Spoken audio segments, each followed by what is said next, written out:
What's that? Playoffs? Don't talk about playoffs. You kidding me? Playoffs?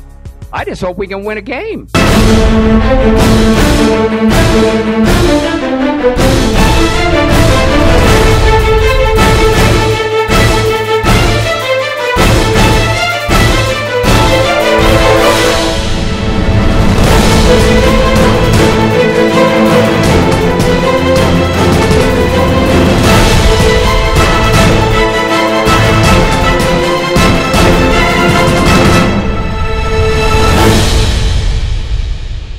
Hey, high school sports fans, welcome to 806 High School Sports Connection. I'm Victor Hatcher with my co-host Jason Pearson. Yes, sir. And hey, it's that time of the year. It's playoffs, Jason. Yes, it is. Hey, I'm excited. Me too.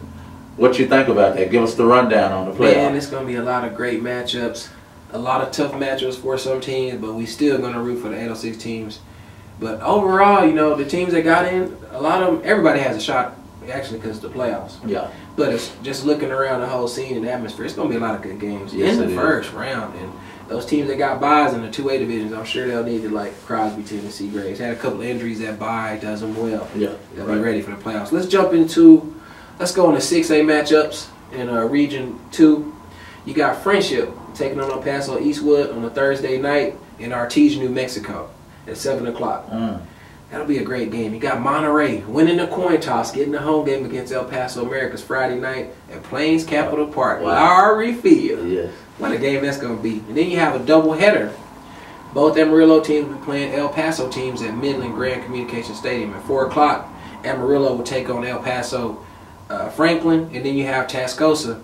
They'll play El Paso Montwood at 7:30 p.m. Both of those games will be at Midland Grand Communication Stadium starting at 4. So that'll be a great doubleheader for the Amarillo schools. Yeah. Amarillo coming off that loss to Friendship. Yeah. You know, 26-21. Friendship wins District 2 6A. What do you think about that game? Hey, man, that's a good matchup. You know, all these playoff matchups is something to see. I hope all the parents and fans get out and support these kids for the hard work they've done throughout the season.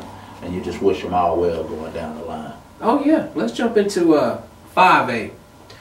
Some spectacular matchups in this district. Wow. And the first one I see just jumping off the page like, whoa, is Abilene Cooper versus Canyon Randall. Ooh, first round, Abilene Cooper and Canyon Randall. Randall's on a tear. Yeah. They finished 9-1, they won 4 straight, lost the game, won 5 straight. They are on fire. Brett Taft, Wyatt Garden, Coach Wood, that is a great team. But Abilene Cooper's ready to rock too. Yes. Abilene Cooper is ready to rock. That's going to be Friday at Pirate Stadium in Lubbock, Texas. Yeah. Cooper Pirates home. Got to get there and watch that game. You also have Canyon taking on San Angelo Lakeview. Yeah. You got Lubbock Cooper taking on Hereford and Canyon on Friday night. And you also have Plainview at home winning the coin toss against Palo Duro, a rematch. Yeah. Palo Duro beat them 34-26 the first game. What do you think about that 5A set of matchups in the playoffs? Hey, man, I like all those matchups. You know, that Plainview and Palo Duro game is going to be real good. That was a good battle during the season early. And then, you know, that Lubbock Cooper and Hereford, that'll be a good matchup. And also that Abilene Cooper and Randall, 2 good teams, man, in this area, man. It's going to be a real good matchup. And then Canyon and San Angelo Lakeview, that'll be a good matchup as well. San Angelo Lakeview clinching their playoff spot, getting ready to dance, you know, beating Lubbock High. Yeah. Oh, that was a playing game. We said that, you said that, man, that was a playing game. Yes, it was. So they get to dance. They get to Let's dance. see how far they go. All right, District 1 4A Division 1, as we slip to the 4A division. Estacado, you had a week off. Number 1 seed out there. They'll take on Clinton Mountain View in Pecos. Yeah. Friday at 6:30. You're going to have to leave 3 hours in advance to get there. That's a 3-hour, 11-minute drive. Yeah. It's worth it to see your Matadors, though. Yeah. It looks like I got a feeling they're about to start something special. Special journey. Yeah. I feel. You got Levelland.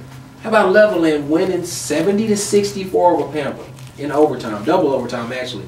How about Nick Gerber? Nick Gerber, 29 of 40, 494 yards and 5 touchdowns through the air. Wow. Oh, wait. We're not done. 9 rushes, 79 yards, and 3 more touchdowns. That's why he was in the running for Player of the Year, folks. Nick Gerber put the team on his back, strapped him up with the shoulder pad, and said, let's go to the playoffs for the first time in 7 years, and they did it. Yeah, congrats to Coach Sanderson and the Levelland community for getting to the playoffs for the first time in 7 years. They take on Clint. Yeah. Clint 6-4. You have Andrews, 9-1. beat Big Spring and Stephenville head-to-head. They take on Borger at Plains Capital Park. Both teams' second trip. Borger lost their first trip there. That's Kyle 21-7. Andrews beat Lubbock High 60-8. Their first time there. That'll be at 4 p.m. We'll be covering that live. Jeff Romans, the man, will be there with the plan. Seminole will take on Fabians at Pecos. So what do you think about that 4A matchups? I like all these matchups, man. You know, Yes. that Estacado matchup, I don't know much about Clinton Mountain View, but it should be a good matchup. And then Levelland fighting in, getting their playoff spot the way they did. They fought all year. Was a good team all year. And see them play Clint, that'll be a good matchup. Yes. And Andrews and Borger, that'll be a good matchup also. And then Seminole sliding in. Congratulations, Coach Jackson. Coach Jackson, good job. Doing a good job down there in Seminole. Oh, yeah. And let's jump on over here to District 148 Division 2. You have Perryton taking on Sweetwater. Sweetwater's on the road too, folks. And then you have Bushland taking on Monahans. Both of those games are Thursday. The Bushland-Monahans game will be at 7 p.m. at Cooper Park Stadium, Lubbock, Texas. The Perryton-Sweetwater game will be at Canyon Stadium in Canyon, Texas. What do you think about those two games? Oh, man, you know, once again, I'll continue to say good matchups. Anytime you get in for that extra season, man, it's got to be a great feeling for those coaches and those programs, man. So I'm pretty excited to see it all, man. Just sit back and let the chips fall where they may. Oh, yeah. And when we come back off of playoff edition 806 Hssc TV, we'll be jumping into some more playoff matchups, telling you where and what time and what we think about the matchups. Victor Hatchett, Jason Pearson, 806 Hssc TV.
Hey, high school sports fans, welcome back to 806 High School Sports Connection, the playoff edition. Yeah. I'm Victor Hatchett and my co-host Jason Pearson. Hey Jason, man, we're in this playoff edition, man. Yes, sir. Continue to give us the rundown on these playoffs. All right, well let's look at the overall 3A division, 1 and 2. Let's look at that. Don't forget though, make sure to tell y'all, hey, don't forget to go to the 806 Hssc mobile app on Google Play and in the iTunes store. We have over 2,200 downloads, and we appreciate that. That's a lot of downloads just for this area. Yeah. But we have all the playoffs, times, matchups, everything already is on the app, and the basketball schedules are up and continue to get updated daily.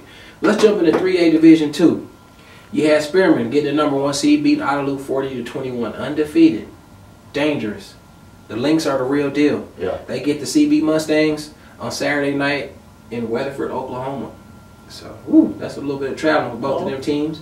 You got Idalou taking on Henrietta. You know, both of them. That's the Idalou Wildcats against the Bearcats. Be a great game right there. That game will be Abilene Wiley High School in Abilene, Texas on Friday night at 7:30. You have Tulia taking on Eastland. Let me say it again. Tulia taking on the number 3rd ranked team in the state, Eastland Mavericks, in Snyder at 7:30. Come on, Tulia, we pulling for you. Man. Yeah. You're gonna need your best performance of the season, because that's a good team. And then you have Cisco, the number 1 ranked team in 3A, taking on Highland Park in Vernon, Texas, 7:30 on Friday. Wow. Come on, Hornets. Highland Park Hornets and Tulia Hornets. I mentioned this on my page yesterday. I looked at those and said, man, I hope those Hornets sting them. Two very tough matchups. Yeah. What do you think about that? Hey, man, I like all these matchups, man. You know, that Spearman team, that's a tough team. And then that Cisco and Eastland, man, those 2 powerhouse teams right there, man. It's going to be some good playoffs in the 3A Division 2. Yes, it is. Let's jump into 3A Division 2, where we find our post. I call them the Lone Rangers of the 806. They in there by themselves. Yeah. They lost to the undefeated Coleman team. After that, they reeled off 5 straight wins. Yes, they have. They get Grape Creek on Thursday night in Sweetwater at the Mustang Bowl at 7 o'clock. Go out there and support Post. Only an hour drive. I think from Post it's like 45 minutes. Yes. Come on, Post. We rooting for you. Yes, All the adversity you guys been through, Yeah. all the things that y'all have, overcome adversity. We hope y'all get that done against Grape Creek. Yeah. All right, let's jump to 1-3A Division 1. You got Brownfield. They'll be taking on Childress at River Road on 4:30 p.m. on Friday. Brownfield looking great. Beat Slayton 62-27. Jalen Nolan is not a freshman anymore. He's the star quarterback of a very dangerous Brownfield Cubs team. Yeah. You also have Shallowater, the number 1 seed, 9-1. Cooper Ogle. Chris Contreras may be back from injury, or I think he comes back the second week of the playoffs. Yeah. Playing Freona and Plainview at 7 o'clock. How about this rematch? Denver City and Littlefield, Saturday night. Not Friday night lights. Let's say Saturday night lights at Friendship, Tiger Stadium, 7 p.m. Who will be there to cover that game? I'll be there to cover that game. First game, Denver City wins 39-14, but this is a different Littlefield team. DeMondrick Moore and his counterpart, Dontre Ewing, is playing great ball. Yes, they are. Which brings us to the number 1 seed, Muleshoe. They take on Kermit. Muleshoe beats Littlefield 34-27. What a game. Yes, that was. Hard fought game. Telling you right now, as you know, you coach, turnovers can equalize any matchup. Yes, it can. Regardless of record. That's right. Littlefield made Muleshoe fumble. They recovered it, minute 30 seconds to go in the game. They're about to win the game in the 4th quarter. They fumbled the ball back. Yeah. And then our player of the week, Keegan Gonzalez, comes through in the clutch. Goes on a 62-yard drive. Completes a 4th and 8 with 30 seconds to go. Runs it in with 24 seconds to go. And the defense holds off on a Hail Mary from Littlefield from the 30. That was real close to win the game. What a game. Yes. And Muleshoe is ready now. I talked to Daniel Campos. He'll be back the second week of the playoffs. They may not need him this first week against Kermit. What do you think about this district? Woo is all I can say is woo, man. That man, that's gonna be tough in 3A, man. Muleshoe and that Kermit matchup is good. Yes. That Denver City and Littlefield. Woo, man, what can you say about that? And Shallowater, always tough. Always. Ready to see them go on their run. Yes. And then, that last one, man. Who is that? Brownfield and Childress. Brownfield and Childress. That's a good one. Great one. Man, Brownfield has been through a lot this year. For them to battle back and do what they've done this season, To get the 2 seed. man, that's a great job by those guys now. Yes. Congratulations, Brownfield Cubs. Shallowater. I'm gonna say this just out loud. I think Shallowater is going to play ball in the 3rd round. I can look ahead now. It's playoff time. Yeah. I'm rooting for the Shallowater Mustangs. Yes. They've been through a lot too this year. All the young players on the team. Yes, For they Cooper have. Ogle to step in and almost get 2,000 yards and over 25 scores. Wow. Cooper Ogle played a heck of a season. To me, the running back of the year in the 806. Yeah. He played great ball. As big boy let me rephrase that, in 3A. Yeah. Because there's a couple more running backs we'll talk about later. Yeah. Exactly. Have done some things. Yeah. When we come back off a break, we'll get into all the 2A matchups and just, maybe have some predictions for next week, maybe. And we'll also, on the break, interview Keegan Gonzalez, and he'll talk to us about his great game-winning drive to lead Muleshoe to a district championship. Victor Hatchet, Jason Pearson, 806 Hssc TV. All right, this is Jason Pearson from Hssc High School Sports Connection. Here with the winning quarterback, Muleshoe Mills District 1-3A Division I champs, Keegan Gonzalez. There you go. I'm excited. Keegan, in the fourth quarter, 3 minutes to go, y'all fumbled the ball. They got the ball right. Defense got it right back for you, and right back 2 plays and scored a touchdown. Yes, sir. What was going through your mind on that last play on the quarterback keeper? Oh, on the quarterback keep, man. I was just thinking, man, we better block this really good. And, hey, we did. Our linemen are just excellent. We knew that this was going to be a hard-fought game, and we came out and we just smashed them. I mean, from the first snap, we hit him in the mouth, and we just drove him. And I just want to contribute all the credit to my team. Yes. It's not about me. Right. You know, everything that happened here tonight was my team. You know, they caught the ball, they ran the ball, they blocked. That's right. This symbolizes 1-3A D1 football. This is hard, like you say, smash mouth. Right. You got to come on top. You playing wide receiver to start season, moving the quarterback, still leading this team, and getting better as the season is going through. Yes, how does that make y'all feel when you stepping into your first round opponent with Kermit playoffs? Oh, it feels amazing. We already beat Kermit once in the pre-district season, and so I have no doubt in my mind that we're going to do a great job against them during the playoffs. Hey, high school sports fans, welcome back to 806 High School Sports Connection, the playoff edition. Yeah. And we're going to continue to give you the rundowns in the playoffs. Jason, let us know what to do. All right, we're going to go ahead and, get a broader view of the 2A Division playoffs, 1 and 2. In 2A Division 1, of course, Abernathy, undefeated, the first time since 1951. Wow. Get a well-deserved bye. Garrett Royal and Nick Clarkson, Batman Superbay will be back and ready for action. Yes. Canadian, the number 4 team in the state in 2A. Dangerous team. Scary team, they get a bye. A week they, to get revved up for their state run, I feel. Yeah. Okay, and then how about these games that are left in 2A Division 1? You got Wellington, the division's champions. Until they're eliminated, they're still the defending state 2A champions, yes, taking on Floyd Data, the Whirlwinds. Yeah. Come on, Whirlwinds. This is going to be a great game. Yes, it is. Then you have New Deal in the nightcap. This is a doubleheader. Will be at Dick Vivian Stadium in Amarillo starting Friday at 4 o'clock. New Deal and Stratford. How about these 2 teams meeting in the first round when they met in the state quarterfinals last year? Wow. That district realignment is something else and gets us 2 unbelievable powerhouses meeting each other in the first round. Give me a rundown on that. Hey, man, I like this right here, man. This is what playoff season is about. Yes, sir. Second season. It's exciting. That Wellington and Florida, that's a good one. Ooh. And then New Deal and Stratford, like you said, that met last year in the quarterfinals, man, that is going to be a game. Yes, it will. Get out there and go see that. Yes. Go see it. All the parents, all the fans, I'll continue to say it throughout the show, support all these kids on the South Plains that's in the playoffs because they work real hard to get where they're at. Yes, they do. And we will also have a freelancer there getting both of those games. We're going to try to get as many playoff games as we can. Won't show the highlights on Saturday. They'll be on a TV show on Sunday, just for you guys for free.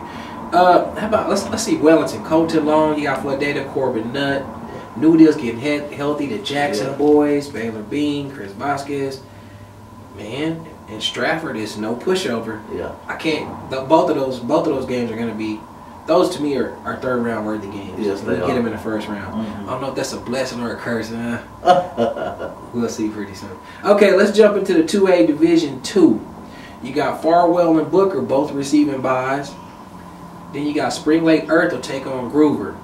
Groover's a serious opponent. But Spring Lake Earth has been on the roll. Coach De Leon has them ready to play. They lost back-to-back games to Vega and Farwell, and you can't really be mad about that. Yeah. Those are 2 great teams. Yeah. Then you have Sunray taking on Vega. What do you think about those games? Hey, man, another great matchup in the 2A Division 2. I like all the playoff games, man, and it's going to be interesting to see. I'll continue to say that also. Yes. Just go out, support. Support, got you. You're right. And let's jump into, we got a lot of things to talk about in this district, 2A Division 3 and 4. How about Crosbyton getting a bye? Seagraves getting a bye? Who's the team of the year, Vic? Who's the team of the year? Who'd you pick as team of the year? Hey, Jason, man, that's a tough question to ask on air like that, man. But the team of the year for 2014, 806 High School Connections team of the year is the Crosbyton Chieftains. Yes. Crosbyton Chieftains. Yes. the stuff that y'all have been through, you know, for Nathan Childers to lose his uncle on a Wednesday, and the team, not just Childers, even though all Childers boys played well and scored touchdowns. I don't know if that ever happened in history again. Yeah. But the team rallied to win that game and to play, you know, as a team for, you know, for their uncle, for Jesse Childers, was unbelievable. Yes. Nobody saw this coming. I like I say, when I went to see him in 2 days, I kind of saw some sprinkle in business when I told you about that running back that I thought was varsity. He was JV. Now he's on varsity doing damage. You know, Bobby Childers, Tanner Clark, that offensive line. You know, I just thought it would have been unfair to, you know, for us to give the player of the year to him when all the things that team has done. Man. You know, but don't get us wrong. You know, we're going to do a first team, you know, 806, and Childers will be one of the starting running backs for the team. You know, we just want to honor that team. Yeah. Coach Rogers. Great How about job. Coach Rogers? Great job. Congratulations, Coach, and thank you for all that you've done for Compton and for us. You know, team of the year. Yeah. How about the player of the year? Ooh. It was between Colton Ayers, Nick Gerber, Corey Kyle, and Nathan Childers. The 806 High School Sports Connection Player of the Year, ladies and gentlemen, is Corey Cal for the Seagraves team. Wow. How do we come by that? Man. Let's just first say this. Nick Gerber and Colton Ayers are unbelievable quarterbacks. Yes, they are. And we'll be on our first team. Those are our first two quarterbacks for the first team, all 806 High School Sports Connection. Yes. Corey Kyle. When Corey Kyle got tested against Muleshoe in one of their only tough games, he scored 3 touchdowns that game, punt return. He also had a 62-yard touchdown 2 minutes ago to seal the win over a great Muleshoe team that we have found out. Yes. So that was a great win. Then he played quarterback for the last 5 weeks for his team. 5 weeks when Tanner Rodriguez was injured, and they didn't miss a beat. And another thing Corey had to deal with was underlying expectations. He had to deal with them, you know, teams put 9 and 10 in the box. Yeah. That's all they had, especially last 5 games. That's all the team had. And he still put up gobs and gobs of yards, over 2,000 yards and 34 scores. Yes. That's why he's the player of the year, because everybody knew what Seagraves was going to do. And let's not leave out Richard Longoria and Tanner Rodriguez. Yeah. They're going to need those 2 guys to go where they want to go, and that's to a state championship. Exactly. And guess who they'll face in the 3rd round? Oh. They're going to face Crosby too. Ooh. Wow. The brackets are up on Texas UIL, so you can see also. We had a match, but go to Texas UIL and look up playoff brackets too. Texas UIL does a great job of covering also. I had a matchup quicker, but I just don't have the brackets. But after a couple rounds, we'll put the brackets up there also for you guys. Let's see, Quanto plays Sundown in the 1st round, and then Memphis plays Smyre. What do you think about those 2 matchups? Hey, good matchups again, you know, and go out and support those kids also, and let the chips fall where they may for that division too. Okay. Well, guess what, guys? That's the end of this first, you know, we call it week 1. This is the playoff edition 806 TV show. Next week, we'll be showing highlights of all the games that we had on this show exclusively. And it'll be 7, 8, maybe 10 games we'll have highlights of. Just for you guys for free. Because we love you guys. Exactly. Victor Hatchett, the host. Jason Pearson, the co-host. Y'all have a blessed week and hopefully get y'all some playoff wins. Y'all have a great week.